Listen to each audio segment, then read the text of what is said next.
Les 5 paires de Forex les plus corrélées négativement entre elles. Mais avant de commencer la vidéo, laisse-moi t'expliquer ce qu'est la corrélation négative entre deux paires de devises Forex. Alors comme tu sais, le marché du Forex est constitué de paires de devises qui sont indexées entre elles. Alors par exemple, on a Euro USD, GBP USD, USD CHF, etc.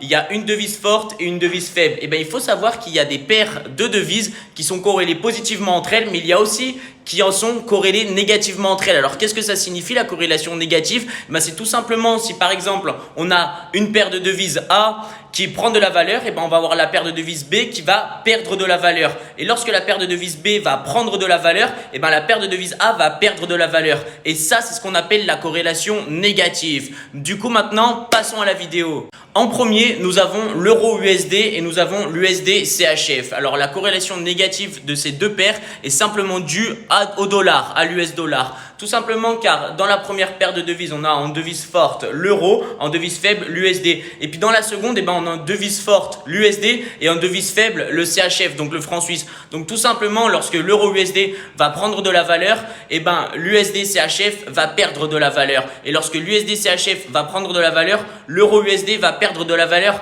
car en devise faible dans l'euro USD, le dollar, lorsqu'il va prendre de la valeur, la paire va chuter. Mais du coup, lorsqu'il prend de la valeur et lorsqu'il est en devise forte dans USD CHF, il va prendre de la valeur, cette paire va prendre de la valeur. Donc c'est pour ça que comme vous pouvez le voir, il y a une corrélation négative entre ces deux paires qui est due à l'US dollar tout simplement. En second, nous avons la paire GBP USD et la paire USD JPY.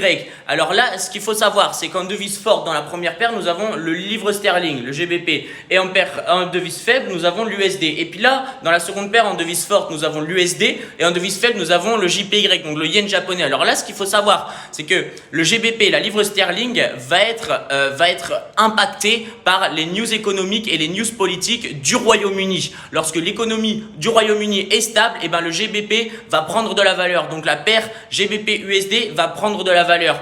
Tandis que dans la seconde paire de devises, nous avons le yen japonais. Et le yen japonais est considéré comme une devise refuge. Lorsque les marchés sont instables, lorsqu'il y a de la volatilité, les investisseurs ont tendance à se réfugier sur le yen japonais. Donc, lorsque nous avons des marchés stables, des marchés tranquilles, une bonne économie, nous avons le GBP USD qui va tout simplement prendre de la valeur et nous avons l'USD JPY qui va perdre de la valeur.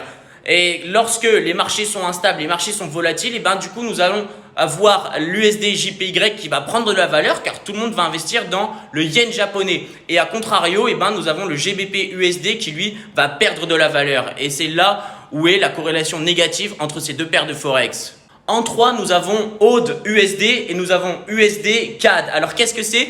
AUD USD, c'est Australian Dollar, US Dollar. Et USD CAD, c'est US Dollar, Canadian Dollar. Du coup, voilà. Alors, ce qu'il faut savoir là-dedans, c'est que l'Australian Dollar et le Canadian Dollar, ce sont deux devises qui font partie de deux pays qui sont parmi les plus grands exportateurs de matières premières dans le monde. Donc, lorsque la valeur des matières premières va s'apprécier, va augmenter, l'Australian Dollar et le Canadian Dollar vont aussi prendre de la valeur. Tandis que l'US Dollar, lui, va perdre de la valeur. Donc, dans notre première paire de devises, nous avons Australian Dollar en devise forte et nous avons USD en devise faible. Et dans la seconde, nous avons USD en devise forte et Canadian Dollar en devise faible. Donc lorsque dans la première paire de devises, l'Australian Dollar va prendre de la valeur, tout simplement cette paire va s'apprécier et va prendre de la valeur.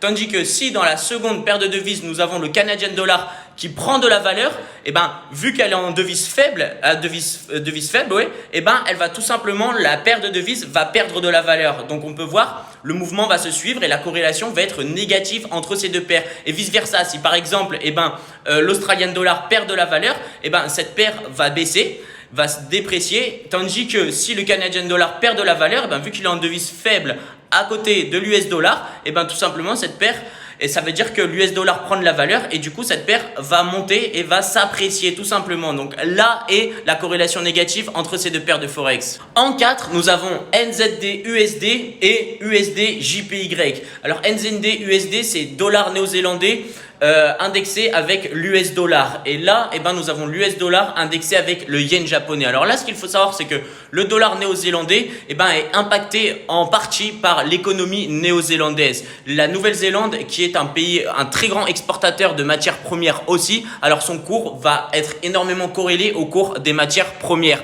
Mais lorsque l'économie de la Nouvelle-Zélande est stable, eh ben, le dollar néo-zélandais va prendre de la valeur. Donc, la paire NZD-USD va monter, va s'apprécier. Tandis qu'à côté, bah, nous avons USD-JPY. Et comme je vous dis juste avant, bah, le yen japonais, c'est une devise refuge. Lorsque les marchés sont volatiles, les marchés sont instables, et bah, les investisseurs vont avoir tendance à investir dans le yen japonais. Donc, lorsque les marchés vont bien, NZD-USD va prendre de la valeur, tandis que USD-JPY va perdre de la valeur. Mais lorsque les marchés sont beaucoup plus instables, lorsqu'il y a de la volatilité, et ben c'est l'inverse. NZD-USD va perdre de la valeur, tandis que USD-JPY va gagner de la valeur. Et là est la corrélation négative entre ces deux paires de Forex. En cinquième, nous avons GBP-USD et USD-CAD. Pourquoi? Et ben tout simplement car dans cette paire, dans la seconde paire de devises USD-CAD, en devise faible, nous avons le dollar canadien. Le Canada est l'un des pays les plus grands exportateurs de pétrole brut dans le monde. Donc lorsque le prix du pétrole va avoir tendance à s'apprécier, à augmenter, le prix du dollar canadien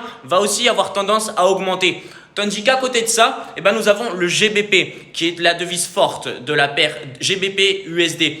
Et la GBP eh ben, dépend énormément et seulement de l'économie et de la politique du Royaume-Uni. Donc lorsque l'économie va être stable, va être au beau fixe au Royaume-Uni, eh ben, la paire GBP-USD va avoir tendance à prendre de la valeur.